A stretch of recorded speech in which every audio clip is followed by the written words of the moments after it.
জি জি, আবার আসবো। আমি ওই রাশেদ হায়দার ভাইকে একটু বলি।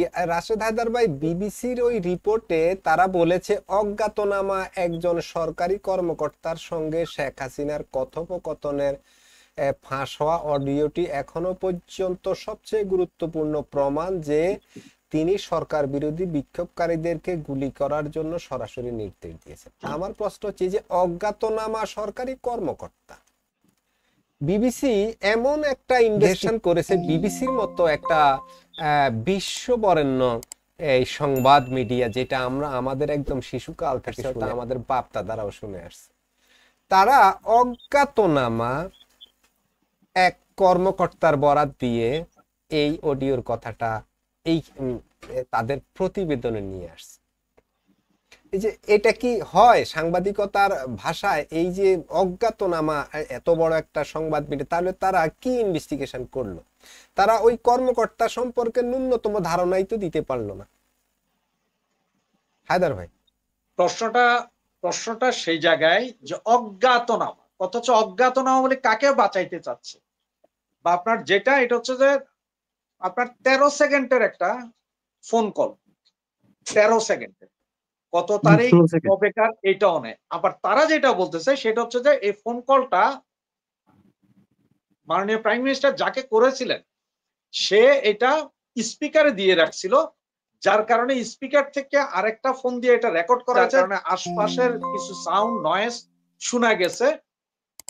এখন সবচেয়ে বড় প্রশ্ন হচ্ছে এইটা যে এই আন্দোলনের সেইটার প্রমাণটা কোথায়?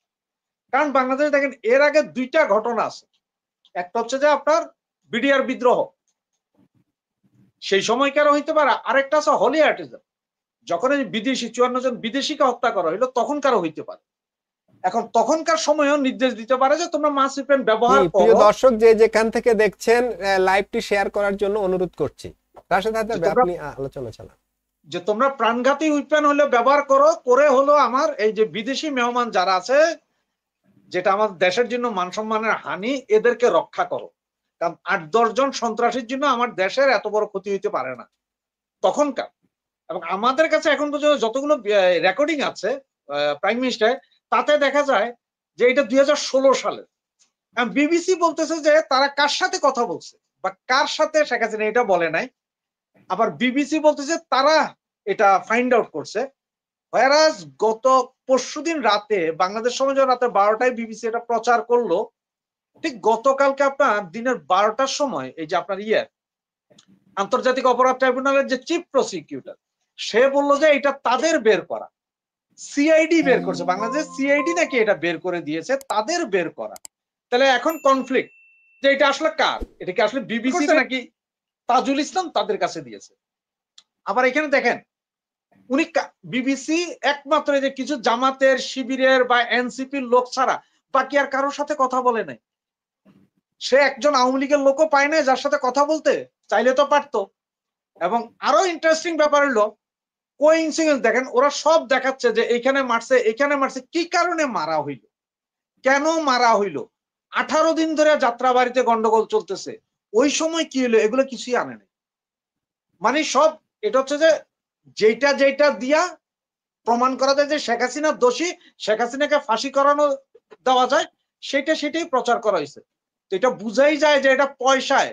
আর বিবিসি যে পয়সায় বিক্রি হয়, এটা তো এখন কেন, এটা আপনি সেই ইরাক কুয়েত যুদ্ধের সময় দেখেন, ইরাকে যখন মার্কিনীরা হামলা চালায় তখন হচ্ছে মাস ডিস্ট্রাকটিভ ওয়েপন আছে, এগুলো দিয়ে তো বিবিসি সবচেয়ে বেশি প্রপাগান্ডা চালাইছে। বিবিসির এইটা, বিবিসি কি দিল না দিল এটা নিয়ে আসলে আমি কোনো চিন্তাই করি না। আর এখানে তাজুল, সেও জামাতের, আবার যার ভাষ্য নিচ্ছে সে বাংলাদেশে, এখানে ঢাকা বাংলাদেশ এম্বাসি চাকরি করে, সেও জামাতের প্রোডাক্ট। এবং তাজুল, সে আপনার যুদ্ধাপরাধীদের বিচারের সময় তাজুলের যে বুদ্ধিদাতা ছিল, যে বিদেশির নাম বলা হচ্ছে, নামটা ভুলে গেছি আমি, তারই স্টেটমেন্ট নেওয়া হয়েছে। তাহলে আপনি কিভাবে বলেন? এখন একটা এক্সাম্পল বুঝেন, আপনি আমার মামলা চালাইতেছেন, আপনি বুদ্ধি নিতেছেন এখানে আরেকজন থেকে, আবার আপনি কালকে যাইয়া শাহিন সাহেবের মামলা চালাইতেছেন, আপনি বুদ্ধি নিতেছেন তার থেকে, তাহলে হইল? কারণ আপনি নিজে, তাজুল নিজেই তো কারাপ্টেড, সে একবার যুদ্ধাপরাধীদের মামলা চালায়, আর একবার আসে এখানে শেখ হাসিনার বিচার প্রক্রিয়াতে সে চিফ প্রসিকিউটর, কেমন হইলো? এটা তো হচ্ছে ক্যাঙ্গারু কোর্ট করছে, শেখ হাসিনাকে ফাঁসি দিতে হবে, সুতরাং ফাঁসি দিতে হবে, সেইটা আগামী 6 মাস 8 মাসের ভিতরে মিনিমাম 2টা রায় করে দিতে হবে, সেটা হচ্ছে বিবিসি কে টাকা দিছে, বিবিসি করতেছে। এখন আপনারা সবাই মিলে আমাকে 500 কোটি টাকা দেন, আমি কালকে বিবিসিতে সিনেমা করে দিব একদম। বিবিসি না শুধু বিবিসি, সিএনএন সবাই রে কিসের নিউজ 3 ঘন্টার ফুল এক্সটেন্ড মুভি করাই দিব আমি আপনাদের, যেখানে আমি দেখাই দিব যে দুধে দেওয়া তুলসী পাতা। এটা তো টাকায় বেচা হয়। সুতরাং এরা কি বললো আর না বললো এটা নিয়ে কোন চিন্তার বিষয় না।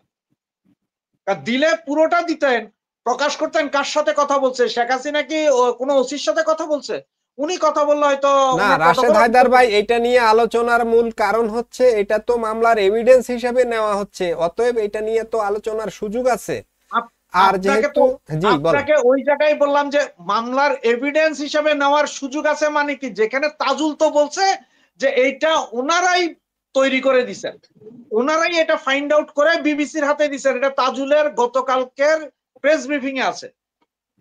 মামলার এভিডেন্স হিসেবে তারা তো এটা বানাইছে, এখন বিবিসির দিয়ে এটা জায়েজ করতেছে যে এটা ছেড়ে দেন, আমজনতা খায়া ফেলা। এটা হচ্ছে যে কথা, কিন্তু কনফ্লিক্ট অফ ইন্টারেস্ট যেখানে, সেটা তো রয়ে গেছে। এই যে এই নিউজটার পরে এত আলোচনা সমালোচনা হইতেছে, এখন কি আপনার বিবিসির এমনও কিছু রেকর্ড আছে যে একটা নিউজ করার পরে নিউজ তুলে নেওয়ার রেকর্ডও আছে, দেখেন সামনে কি হয়। এখন তো বিবিসির কাছে আওয়ামী লীগের লোকজন জবাব চাইছে, অলরেডি উকিল নোটিশ গেছে, লন্ডন থেকে 2-3 জন ব্যারিস্টার অলরেডি নোটিশ পাঠাইছে, দেখেন কি জবাব দেয়, দেখেন কি হয়।